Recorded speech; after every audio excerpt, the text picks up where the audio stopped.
Dear participants of the Chernin Forum, thank you for inviting me to address the launch of your meeting.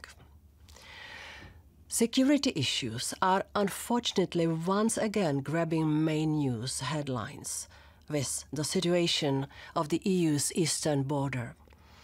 And while the bulk of the Lukashenko's regime hybrid attack is happening in the real world, we also understand that cyber attacks will continue to be an often and sometimes main element of attempts to destabilize Europe.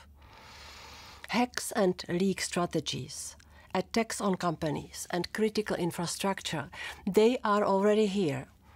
In a world where everything is connected, we need to make sure that our citizens, industry and infrastructure are well protected against those cybersecurity incidents.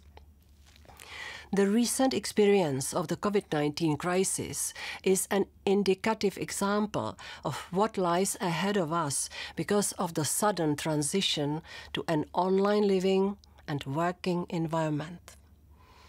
Accompanied by the surge of cybersecurity incidents, not least against healthcare systems, like the massive cyber attack on the Irish Health Service Executive, or cyber attacks against hospitals and healthcare facilities reported also in the Czech Republic last year.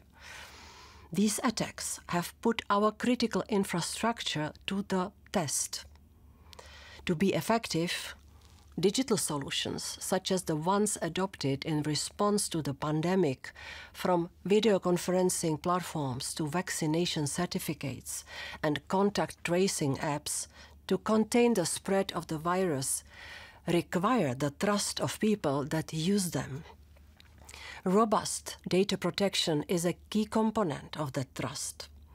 In the EU, the General Data Protection Regulation has proved instrumental for rolling out solutions that we have put in place to fight the pandemic and enhance the resilience of our economy and society.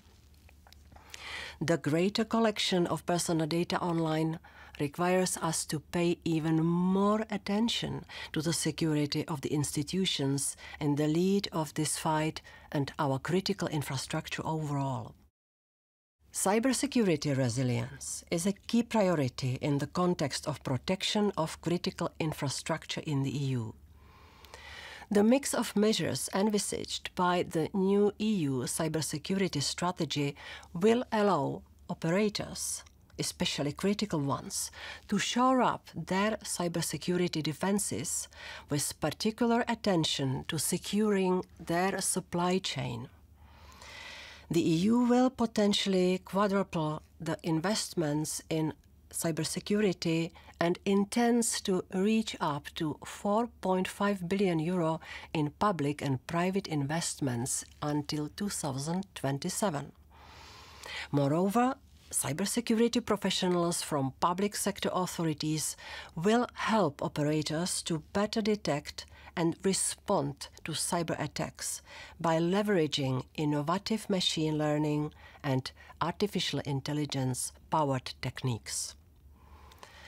On our side, we also beefed up legislation on cybersecurity to help public and private partners to treat these risks with the seriousness they desire.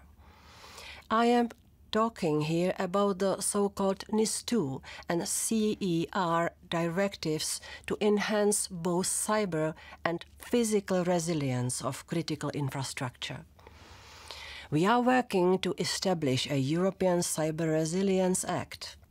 Its purpose will be to increase our resilience through the establishment of common European cybersecurity standards for products and services that are placed on our market. Lastly, I would like to flag another problem, namely that of disinformation. A centerpiece of our efforts to protect the public and our democratic institutions against the threats posed by disinformation has been the self-regulatory code of practice on disinformation. It is a first-of-its-kind effort worldwide, bringing together industry to commit to voluntary standards to counter disinformation.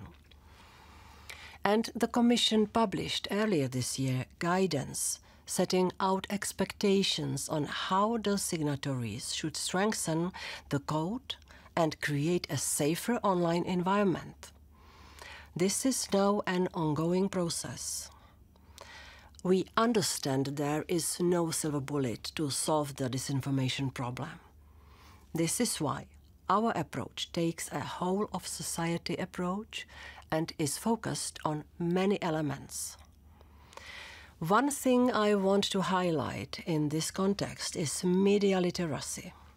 This is critical to empower citizens so that they remain critical about the sources of information and check before they share. It is an important tool to fight disinformation, and it can contribute to addressing the digital divide. In conclusion, I would like to assure you that in the Commission we will increase our efforts to strengthen the EU vis-à-vis our cyber resilience and countering disinformation.